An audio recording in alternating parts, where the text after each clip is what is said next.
जय श्री कृष्ण।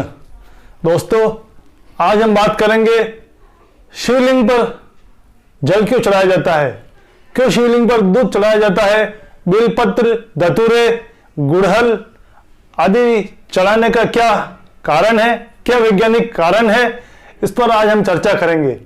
तो दोस्तों, हमारे जो ऋषि मुनि सनातन धर्म जो है, उन्होंने ये जो परंपरा हमारे लिए बनाई है शिवलिंग पर जल चढ़ाने की, दूध चढ़ाने की, उसका क्या कारण है? उसका कारण यह है कि शिवलिंग जो है उसके अंदर एक न्यूक्लियर रिएक्टर होता है, न्यूक्लियर एनर्जी उससे बाहर निकलती है।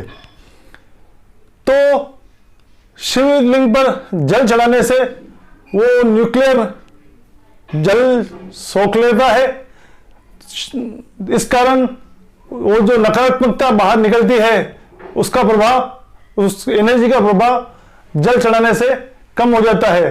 दूध भी इसीलिए चढ़ाया जाता है। बिलपत्र, धतूरा, गुड़हल, आंख के पुष्प, ये इसीलिए शिवलिंग पर चढ़ाए जाते हैं कि ये जो बिलपत्र वगैरह हैं, ये सभी न्यूक्लियर को सोख लेते हैं, अपने अंदर समाहित कर लेते हैं और उसका प्रभाव बाहर कम आता है।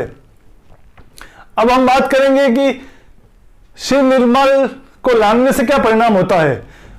तो ये जो बिलपत्र या शिव जी पर जो भी चढ़ाया गया पुष्प वगैरह जो होता है, या जो जल होता है, जो नाली में शिव जी के ऊपर चढ़ाकर जो नाली में बह कर निकलता है पानी, उसको भी नहीं लांघा जाता है। उसका पीछे भी कारण यही होता है कि जो न्यूक्लियर उस शिवलिंग से निकलता है वो उस जल में या बिलपत्र में समाहित हो जाता है, वो उसको सोख लेते हैं। और जब हम उसको लांघते हैं तो वो जो एनर्जी होती है, न्यूक्लियर एनर्जी होती है, वो हमारे शरीर में आने से हमारी जो शरीर की जो ऊर्जा है उसको कम कर देती है, हमारा प्रभाव कम हो जाता है, हमारी जो ऊर्जा, एनर्जेटिक ऊर्जा है, उसको वो कम कर देती है।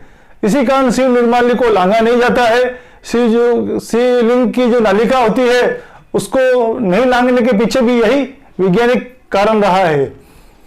अब हम बात करते हैं कि जो शिवलिंग है वो अधिकतर गंगा के किनारे स्थापित होते हैं। उसका भी क्या कारण है?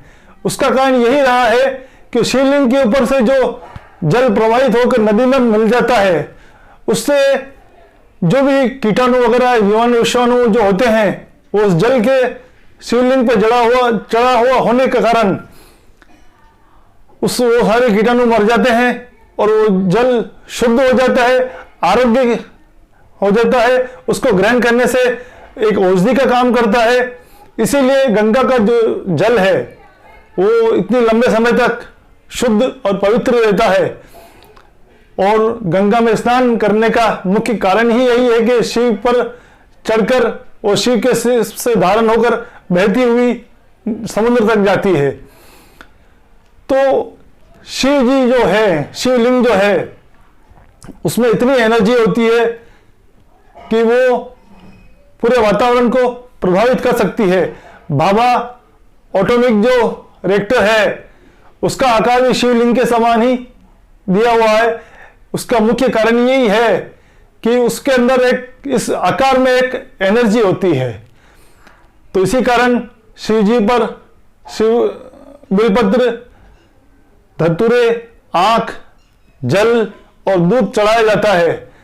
तो आज हमने बात की शिवलिंग पर दूध चढ़ाने का मुख्य कारण क्या है।